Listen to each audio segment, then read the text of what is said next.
really well, and the kind Thank you. of role you are playing, it's amazing. So what do you want to say to your fans? बस thank you so much, आपने इतना प्यार दिया and God is kind कि ऐसा role मेरी तरफ आया है, मुझे मिला है and I really feel so blessed कि इतना अच्छा शो कर रहा है और आप ही के प्यार की वजह से हम यहाँ तक पहुँचे हैं. Thank you so much.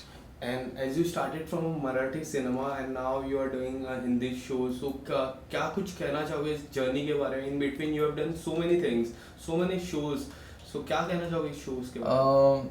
Actually मैंने मराठी से पहले मैं हिंदी ही करता था. हालांकि मेरे पिताजी ने मुझे एक बार कहा था, वन नाइट मैं लेट आया था शूट से, तो ही जस्ट टोल्ड मी कि हमारी मातृभाषा हमारी मराठी है, why don't you try in Marathi also, because like there are so many actors, good Marathi actors, like क्योंकि वहाँ पे भी अगर तुम करोगे तो तुम्हें कुछ और सीखने भी मिलेगा. So me being an actor is always like for me, I take it as a challenge कि कुछ सीखने मिलता है, कुछ लर्निंग के हिसाब से मैं जाता हूँ. तो मैंने एक चीज़ नोटिस की थी, like being into this industry, that Marathi industry is very much of content driven. Hindi industry is like more of content as well as treatment driven. तो उनके content is the king for Marathi industry, which I really believe that उनका जो content होता है, you can't touch that content. Like they are fab in their own work. And Hindi मेरा जो journey था, it's like a roller coaster journey. I really had it. Like for example, like I started off my career, I was working as an HR for TCS. Then I did my MBA in marketing. Then I was working as a marketing executive for an advertising agency, and I left everything for the passion of acting. तो कभी सोचा नहीं था कि acting में कैसे जाने को मिलेगा, कैसे नहीं मिलेगा, but it's a very simple story. And I really feel like God is very kind कि वन फाइन डे मुझे करना तो था ही एक्टिंग बचपन से, बट कैसे जाना है, कैसे करना है, वो नहीं समझ में आ रहा था. One fine day I went with my friend. मैं उसके साथ गया था पृथ्वी थिएटर्स में. एंड पृथ्वी थिएटर्स में कहते हैं ना कि there is always a angel guardian that walks you to your door, but you have to decide whether you have to open the door और नॉट. सो मेरे लिए वो एक सबसे बड़ा बेस्ट पार्ट यही हो गया था कि मैं जब गया था पृथ्वी थिएटर्स में, एंड मैं पृथ्वी कैफ़े में जब मैं बैठा था, I saw the kind of warmth over there. जिन लोगों की स्माइल, उन लोग का जो एक तरीका था, एक एन्जॉयमेंट था. I just said this thing to myself, मुझे वो स्माइल अपने फेस में देखनी है, and I want to do this thing, the kind of warmth. एंड मुझे ऐसा लगता है कि जब मैं पृथ्वी थिएटर में आया था, मुझे ऐसा लगा था कि Prithvi theatres has embraced me as an actor. तो वो फीलिंग ही इतनी अलग थी कि मैंने कहा था अपने आप से कि नहीं, मुझे यही करना है. And that's how the journey happened. Okay, that was an incredible. So now your show is doing really well. Yeah. So किस तरह से define करते हो इस शो, इस किरदार को अपनी जर्नी में? डिफ़ाइन करने से अच्छा मैं ये कहूँगा कि फैज़ी इज़ लाइक नटखट है, बहुत अलग है. ऐसा character, it's like a larger than life character है. ये ऐसा कैरेक्टर कभी करने नहीं मिला मुझे. But playing an army role is always a dream for an actor, and मुझे ये मौका मिला. एंड जब मेरा ऑडिशन हुआ था, तो मेरा ऑडिशन फैज़ी के लिए बिल्कुल नहीं हुआ था. It was happen for seeds character. तब तक फैज़ी ये क्या कैरेक्टर है मुझे बिल्कुल नहीं पता था, क्योंकि फैज़ी के इतने शेड्स है. He is naive, at the same time he is flirt, he is a love guru, he is like everything. Like एक एक्टर ने किया ही नहीं होगा ऐसे टाइप का एक किरदार. ये एक टेलीविज़न के फॉर्मेट में पहली बार आया था कि एक आर्मी शो में एक army officer, he is a flirt. तो ये थोड़ा डिफ़िकल्ट था, हज़म करने में भी थोड़ा डिफ़िकल्ट था. बट जिस तरीके से इसकी लिखावट थी, I always see, even if Faizi is like I am doing good with Faizi, it is always about the writing. Even I am doing bad with Faizi, is always about the writing. तो writing is like a king हमारे writers, and वही हमारी USP हमारी show की, like the friendship, the bond and the writing. That's why it is coming out so well.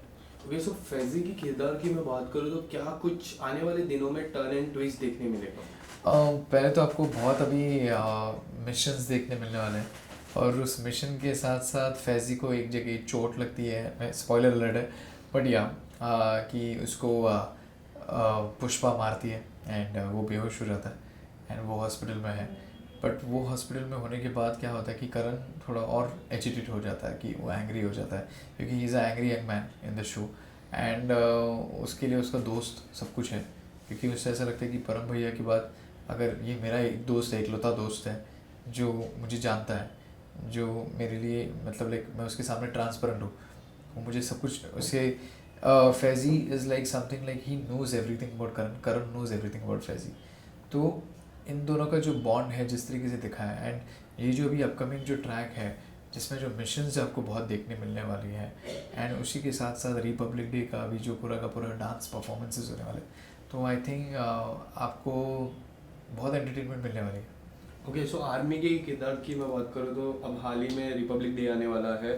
सो आप किस तरह से ये रिपब्लिक डे देखते हो, क्योंकि आप एक आर्मी का किरदार कर रहे हो, army is always there for our nation, so what do you want to say about it? First of all just want to say कि मेरे कज़न भाई है, he is into army, he is a colonel right now, and he is a real hero in our entire family. And मेरे family में मेरे पिताजी भी खुद कमिश्नर रह चुके हैं, जीएसटी कमिश्नर। तो मेरा बचपन ही ऐसा गया है कि मेरी फैमिली में सब लोग कमिश्नर्स और यही सब कुछ है, मैं इकलौता हूँ जो मैं इस फील्ड में आया हूँ। तो कहते हैं ना, अपब्रिंगिंग मेरी ऐसी हुई है कि मैं ये सब कुछ देख चुका हूँ, ये सब कुछ हमारे यहाँ पे होते रहता है। तो रिपब्लिक डे में celebration as in like simple celebration हमारा होता है, लाइक फ्लैग होइस्टिंग के बाद हम लोग like we celebrate with like chocolates, and then we play few games like housie, musical chairs, then followed by sports like cricket हम लोग खेलते हैं, मैच होती है, उसी के साथ साथ फिर बुफे लंच होता है, and that's how we just keep it very simple, very normal. And अगर एक डीजे अगर किसी ने हायर किया तो डीजे आ जाता है, if we get the permission, if the building people actually permits us like to have a DJ and all that thing. और अगर डीजे आ भी जाता तो देश प्रेमी के ही गाने लगाता है, तो इट्स माहौल ही इतना अच्छा बन जाता है, इतना खूबसूरत लगता है उस वक्त। Okay, so apart from this, if I talk about controversial show Big Boss, तो Big Boss 15 कितना फॉलो कर पा रहे हो आप? टू बी वेरी फ्रैंक मैं बहुत ही कम देख पा रहा हूँ। मेरा एक फ्रेंड ईशान था उसमें, एंड ईशान के टाइम में मैंने वो शो देखा था थोड़े टाइम के लिए, क्योंकि मुझे वक्त ही नहीं मिल रहा है, क्योंकि मैं by the time I reach back home 11-11:30 हो जाते हैं, क्योंकि मैं रहता हूँ आई स्टे इन मुलुंड, तो मेरा शूट पूरा का पूरा मालाड में है, तो 1.5 घंटा आने और 1.5 घंटा जाने में, मतलब ऑलमोस्ट 3.5 से 4 घंटे तो मेरी जाते ही है ड्राइव मोड में। तो उसकी वजह से मुझे कुछ इन्फो मिलती है या फिर कुछ मैं देख लेता हूँ थोड़ा बहुत, तो थोड़ा बहुत देखते देखते मुझे करण का बहुत परफॉर्मेंस अच्छा लगता है, and I am really looking forward for that, I am just keeping my finger cross, I really feel like he is a true winner मेरे हिसाब से। Like I don't know about the audience, but I really follow him and I really like his performance. And as you said, your friend was Ishan inside that house, so उनके काफ़ी close friend Maysha की मैं बात करूँ तो उन हाँ। दोनों का आपको इक्वेशन कैसा लगता है, केमिस्ट्री कैसी लगती है? बहुत क्यूट लगता है मुझे वो इक्वेशन, एंड बहुत प्यारे लगते हैं दोनों साथ में, and I am just looking forward for like they should actually work together, they should do a show और समथिंग लाइक टुगेदर, एंड वो केमिस्ट्री आपको जो उन्होंने बिग बॉस में दिखाई है वो शायद ही हमको टेलीविजन या फिर किसी अदर फॉर्मेट्स या फिर अदर स्ट्रीमिंग फॉर्मेट्स में हमें देखने मिले। ओके, सो बिग बॉस 15 का विनर आप किसको देखते हो? मैं करण को देखता हूँ, I really look up to him because I follow him since like Gumrah, क्योंकि मैं गुमराह कर चुका हूँ, and he was host during those days, and then फिर रोडीज़ में भी था, तो I used to like him the way he used to present himself, and अभी भी वो the way he actually portray himself like बहुत ही सॉर्टेड है, बहुत ही मतलब लाइक कामली कंपोज चीज़ें करता है वो, and he knows it. I think he's being an experienced actor also, he knows this industry very well, he knows his stuff very well, so I don't think so that he needs to work more on it. I think uske I feel like he's a true winner for me. And lastly, what do you want to say to your fans who always loves you, supports you and motivate you in each and every, like Marathi से लेके अब Hindi cinema तक? मैं सिर्फ इतना ही कहूँगा कि बस ऐसे ही प्यार देते रहिए आप, एंड ऐसे ही हमारा काम देखते रहिए। मैं जिस किसी भी आगे के फ्यूचर शोज़ में हुई इस शो में तो हुई, बट अगर फ्यूचर शोज़ मूवीज़ आप ऐसे ही अगर प्यार देते रहेंगे, मैं आपको प्रॉमिस करूँगा कि मैं आपके लिए उतनी ही मेहनत डालूँगा और आपको उतना ही एंटरटेन करूँगा। Thank you so much sir. Thank you so much. Thank you so much.